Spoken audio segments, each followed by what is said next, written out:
Здрасти! Имам 45 минути ми казка да аплодираме Дени да вземем една минута. Супер лекция беше. Сега искам да си представим красива жена. Няма нищо тежко. Красива жена, това е най-готиното нещо, което може да се представи. Общо взето всички си представят със сигурност две неща. Жена и красива. Коя, дали е чернокоса, дали е русокоса, по какъв начин се им представят, няма да коментираме, обаче тези две неща са валидни за всички. И каква е всъщност идеята за красивата жена? Че всеки има свое виждане за красотата. Всеки има свое виждане за жената, също така всеки има свое виждане за продукта, услугата, бранда. И ние като маркетолози имаме една изключително гадна задача да се опитаме да намерим универсалната красота на един продукт, бранд или услуга, за да може това нещо да му донесе някаква добавена стойност, тази добавена стойност, за която преди малко Вени говореше. И това е доста трудно. Покойният Стив Джобс казваше, че един продукт не струва изобщо, ако няма социална валута. И именно социалната валута е тази универсална красота, която ние се опитваме да намерим. Защото едно е, супер е хората да купят някой продукт или услуга, това е страхотно. Всички се борим за това. Но едно е те да го купят, друго е те да го притежават. Значи да притежаваш един продукт означава ти да си го пожелал. Ти да си оценил неговата социална стойност в твоя живот. Ти да си намерил тази универсална красота, която да си кастомизирал в твоята глава за себе си. Да си оприличил този продукт като красивата жена. И разбира се, това е наистина много голямо предизвикателство, защото повечето от продуктите не са красиви жени. Примерно някакви лазерни резачи, да речем, или на платки, определено не са чак толкова интерактивни, но как да опитаме следното. Огледайте се около вас. Хайде огледайте се около вас.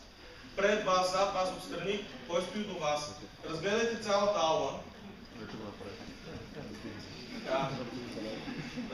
Общо взето, виждаме приятели, познати и куп непознати люди, дето и те ни ги цяпат печално тясно. И всъщност, въпросът ми към вас е, бихте ли споделили живота си с всички тези хора? Добре, ще го правите във Фейсбук. Да, точно така. Във Фейсбук го правим доста лесно, но изобщо не се замисляме. Даваме friend request, ставаме приятели на някой и това е супер готино и после забравяме, че сме станали приятели с този някой. И си продължаваме да се споделяме или не споделят, което е още по-лошо. Имаше една такава приказка, по-добре да ти видят къде се е чекирал с нощи в Foursquare, отколкото да те гледат какво се прави в YouTube. В общи линии има ги тези моменти с приятелствата. Но, знаете ли, много е странно как ние, които сме толкова, Зукърбърг ги говори, не такива вредни кипели, свързани и всичко е толкова ефтино в комуникациите. Аз сега, ако пиша на някоя млада дама нигерийка, която всъщност е мъж с фалшив профил, той ще ми отговори веднага на секундата и даже ще опита да ми продаде Виагра или нещо такова. И това нещо става почти безплатно и много бързо и много масово. И в крайна сметка, всичко това е много интересно, обаче когато е така се събереме, се оказва, че може би не познаваме човека до себе си. Което е много странно. И вижте, всичко това са едни такива ритуали, които си имат своето обяснение. В директната комуникация има мимики, жестове, гримаси, езика на тялото, интонация, тембър и така нататък. Всичките тези така наречени изразни средства, които се опитват социалните мрежи да ги представят под формата на бутони. Стани фен, харесай, долови като приятел. И не се получава.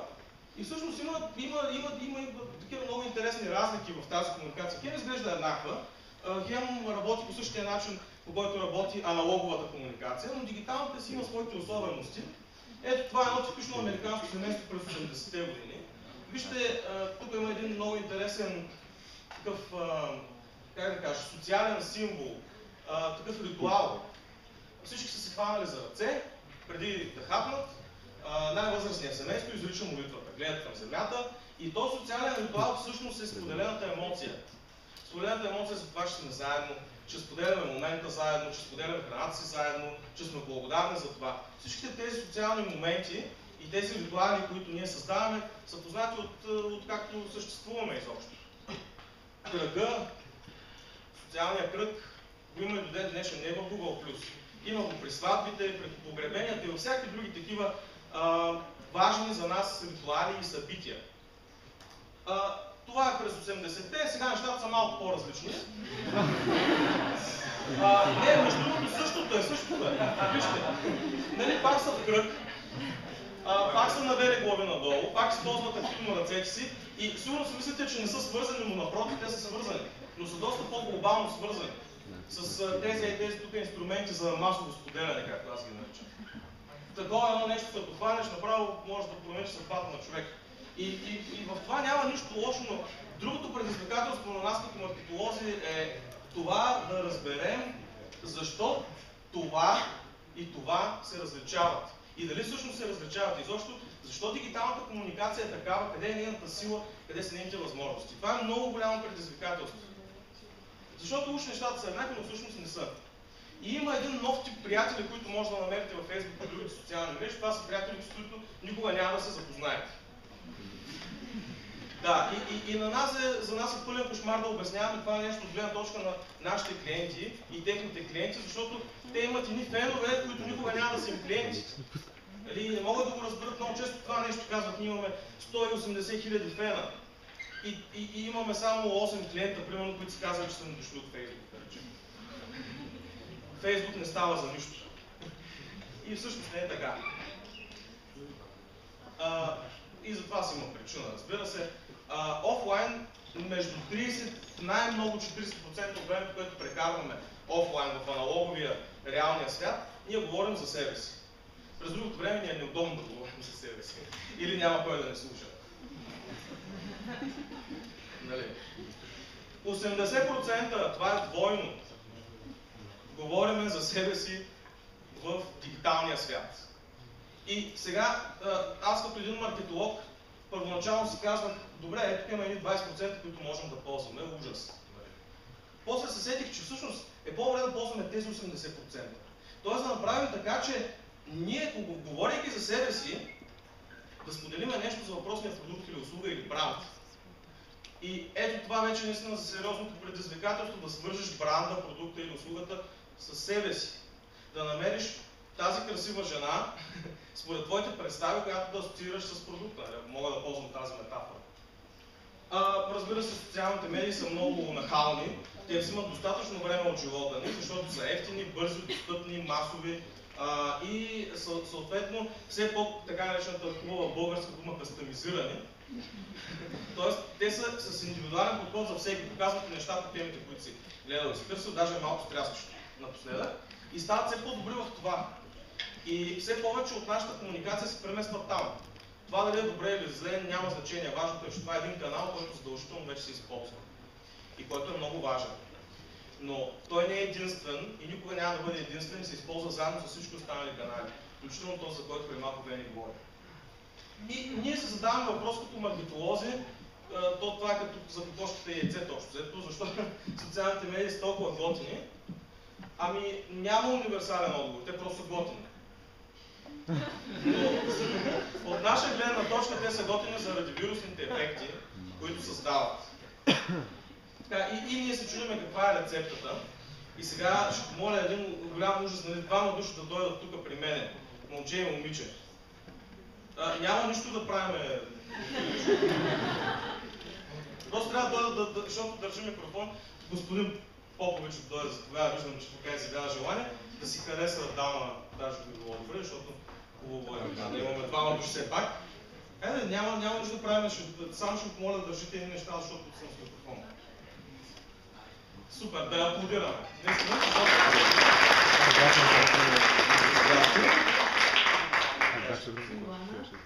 заповядай сега. Така, заповядайте тук до мене да направим така една социална, да направим една социална такава общност, където се вика. Сега направо ще ми е много интересно този микрофон.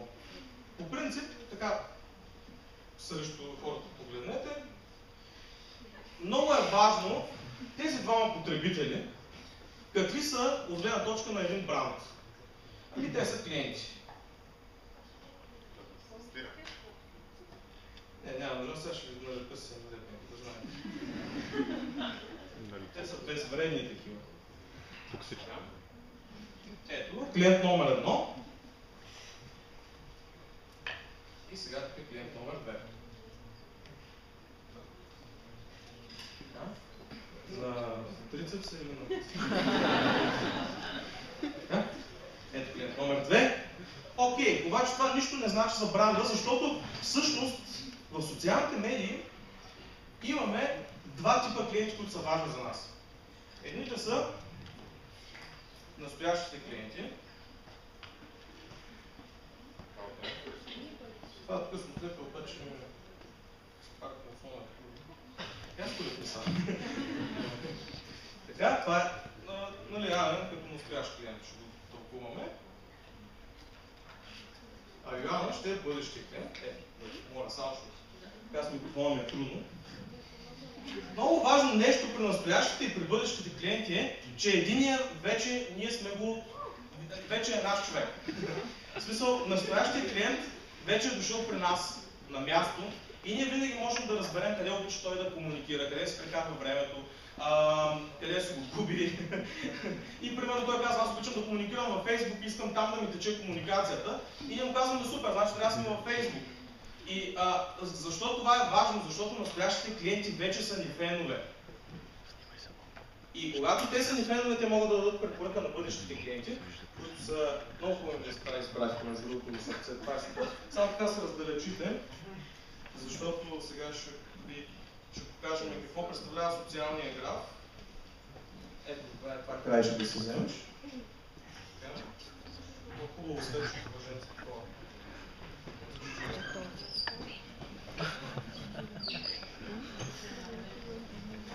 Така, това тук е много сложни взаимоотношения между двамата клиенти и затова просто много са навързани нещата.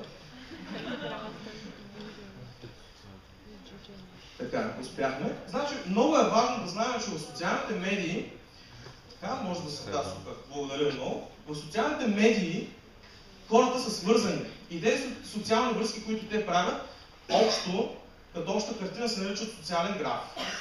И при социалния граф ние трябва да знаем какво се крие тук в тази част, за да можем да им въздействаме на тези хора. Те се загубих поинта. Ето тук има едни двама души, които са господин Валенте, той е професор доктор и доктор Кая Фуджимото. Това е жената в Фуджимото, да знаете просто. Те са от Калифорнийския южен. Тук наблизо е той. На юг. И всъщност те имат една теория, която е много интересна за разпространението на болестта СПИН. И тя е теорията за социалните свързочници, които са номер 8 и номер 17 в тази диаграма. Това са хора, които са част от различни социални общности, по различни интереси, по различни предпочитания. Номер 17 е част от тази и от тази, където всъщност от тази е номер 8, а той пък е с друга. И така тези връзки на социалните свързочници образуват една много голяма мрежа и създават епидемия. По този начин тези двама епидемиолози също обясняват и вирусите, гриповете и така нататък, със същата тази идея за социалните свързочници.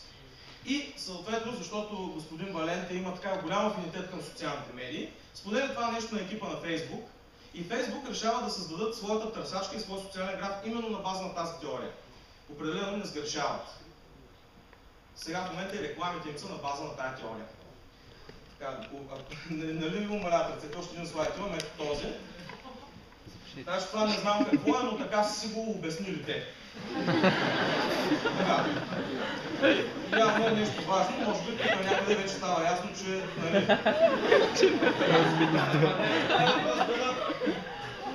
Ами тук... Това не изглежда много така внушително и затова го включих като слайд. Да. После мога да го разпишем в паузичката.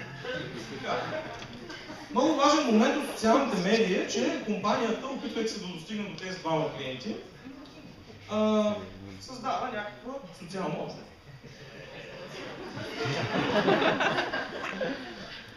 Първоначално тя е малка. Но пък има едни големи фенове в нея, които са много активни, защото това са настоящите клиенти. Тоест, ако трябва да сме по-конкретни, тя започва от тук. Естествено, компанията винаги иска да направи нещо повече със своята общност и да я разшири, затова обикновено почва да брънка феновете си или настоящите клиенти да създадат някаква добавена стойност, да поканят приятели, които се интересуват, ала-бала, сподели това котенце, ако ти харесва и така нататък. Има различни начини, от безумно по-безумни, но общо взето успяват да направят един по-късен етап. Поне ако друго не научите, ще научите, че не мога да простирам добре. Така на един по-късен етап, вижте как така натежават нещата, някакси. Сега този лайк тук е голям колкото този лайк, обаче размерите на общността стават големи. Но феновете вътре, тези, които са истинските клиенти, може да се останат същите. Което всъщност е по-важното. Няма значение колко лайка имаш, важното е колко от тях са монетизирани. И в един момент обаче тази, както виждате така, ако натежава, нали, смисъл умаляват ръцете и така. Ако искаш да викнем още някой да те смени по някое време. Сега свършвам. Тази втората социална мрежа, която се е разраснала, натежава повече и в един момент се появява нещо много малко, обаче доста впечатляващо, което фирмите могат да напълнят гащите. Някой решава да коментира. И фирмата обикновено в 12 часа вече коментар. Някой е решил да пише нещо тук. В смисъл, тези хора не са само фенове, те са и автори.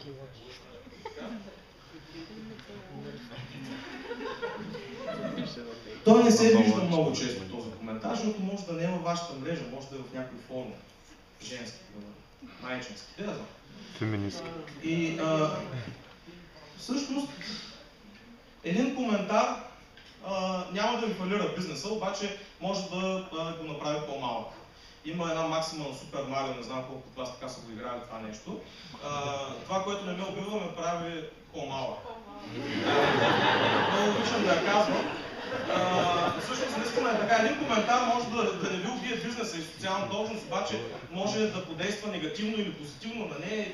И това е много важно да се комуникира. Тоест, в един момент, когато социалната общност достигне до едни такива по-добри размери, започва комуникацията в нея и това е истински важно. Но вижте, нито комуникацията чрез коментари, нито харесването, нито феновете създават вирусните ефекти. За вирусните ефекти ви трябва красивата жена. Трябва ли нещото, което хората да асоциират с емоция. Нещото, което отключва тайната на мълвата, отключва вратите на мълвата и те са готови да го разпространят, защото е готино, защото е секси, защото е забавно, защото е интересно. И това нещо не са нито коментарите, нито харесванията. Това нещо са споделянията и споделянията на споделянията. Честно. Ще ги подарят. Да ги наречем тук ляво споделяне и дясно.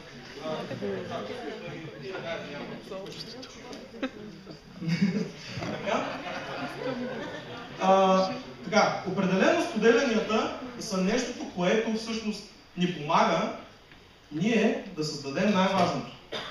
Да създадем емоцията. И тази емоция е нещото пък, което води до въпросното решаване. Тоест, това нещо отива от приятели, на приятели, на приятели, на приятели и така нататък се разраства. Но вижте, всичкото това, което се случва тук в тази хубава социална мрежа, може в един момент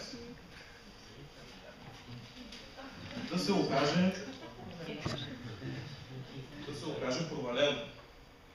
Ако загубите тези двама души, вие губите цялата тази връзка. Да, така, моля да го пуснете това.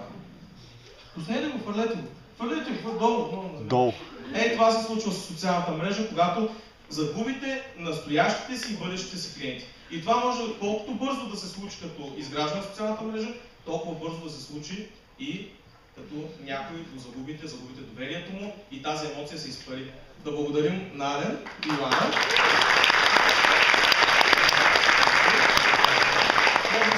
фази.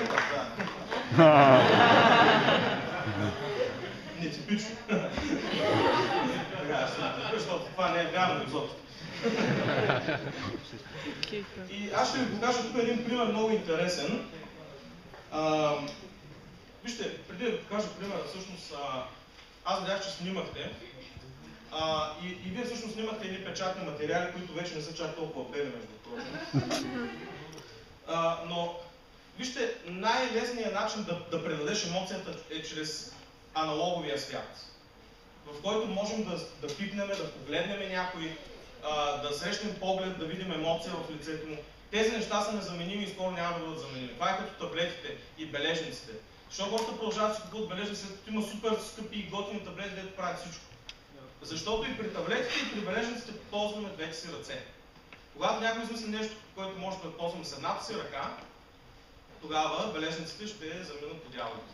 Обаче все още никой не е измислил нещо такова. Същото нещо е и при социалните медии и аналоговите медии. Когато някой измисли бутон, с който да покажем емоцията си и да изключим емотиконките, които си ги пляскаме както ни пада.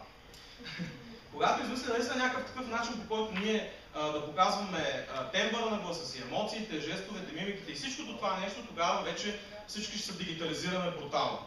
Но до тогава ползваме и двата канала и сега ще ви покажа ето това видео, което много красноречиво, да не скрия нещо, много красноречиво показва точно това.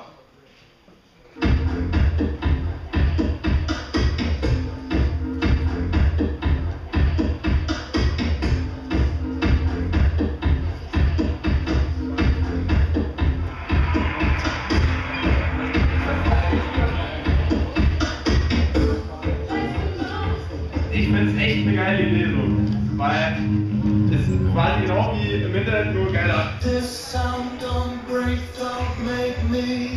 This sound don't, please don't make me.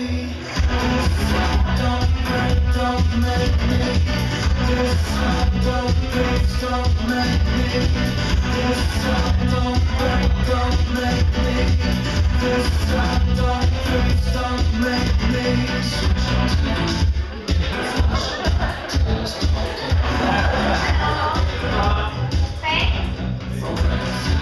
Aos brasileiros, just a Brazilian girl.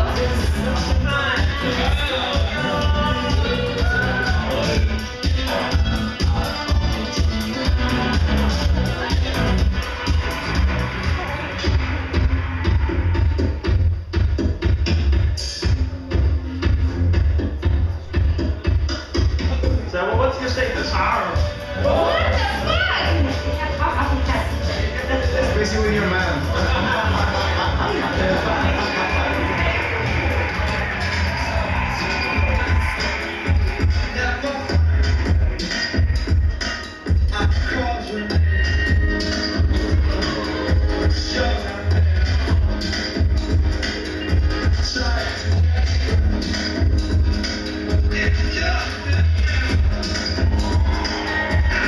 How many friends you have? 2 and 1 pending.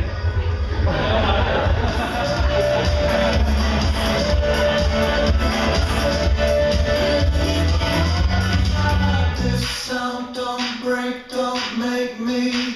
This sound don't, please don't make me. This sound don't break, don't make me. This sound don't, please don't make me.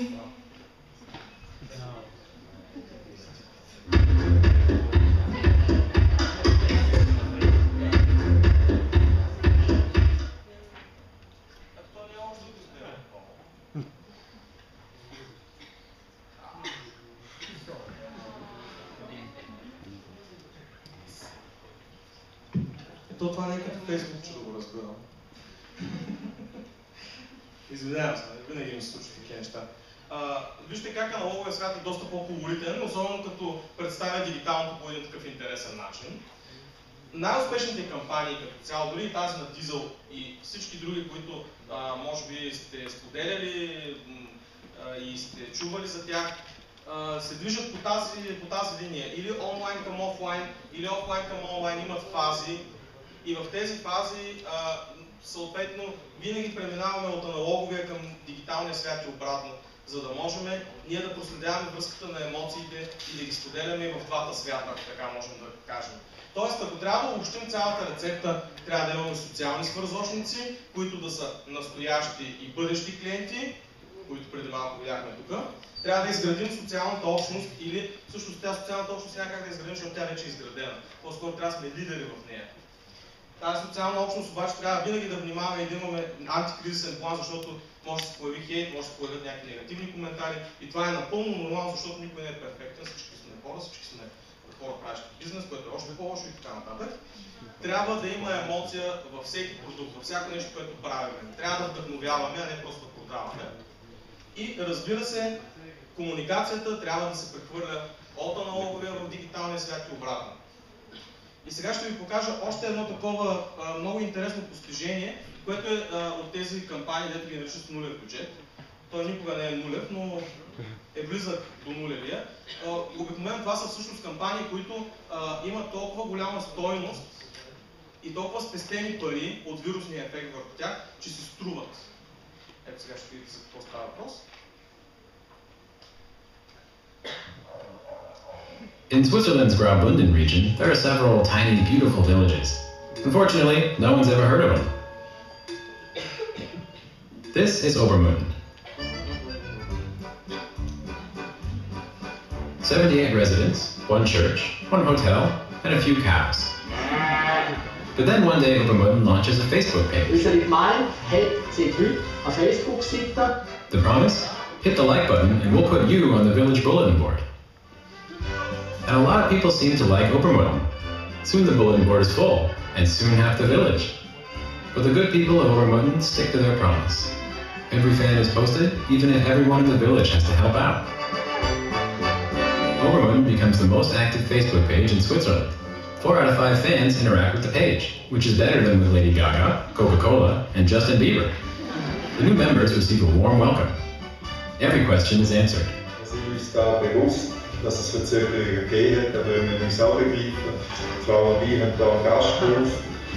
After only 4 weeks, Obermünden has fans from 32 countries on every continent in the world. And Obermünden has more fans than St. Moritz, Helsinki, and Florence. Ein kleines Bergdorf in der Schweiz. Facebook page. By now, more than 60 million people have read, seen, or heard about Obermünden. Traffic on the Graubünden tourism website increased by 250%. 10,000 Swiss francs turned into the media equivalent of 2.4 million.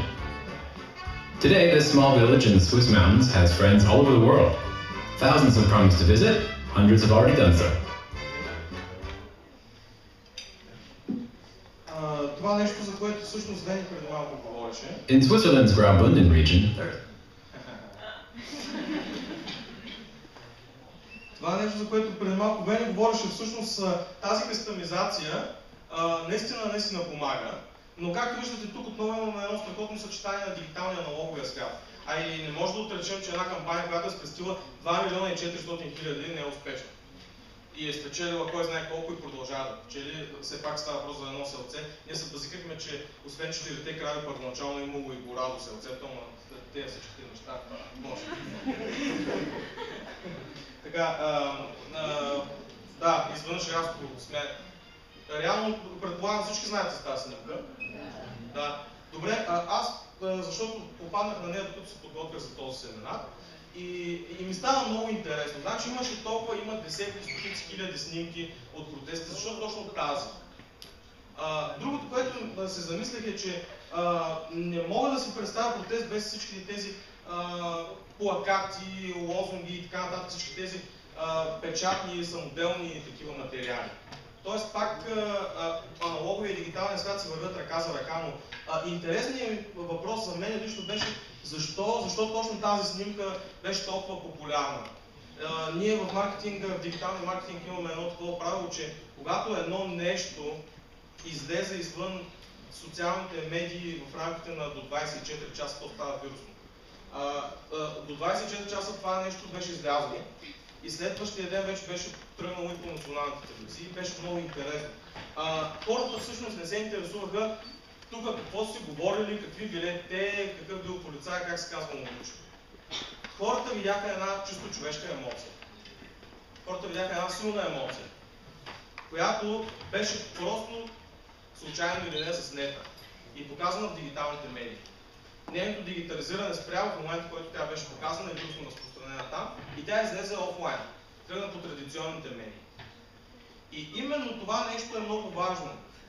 Емоцията като такава да е силна.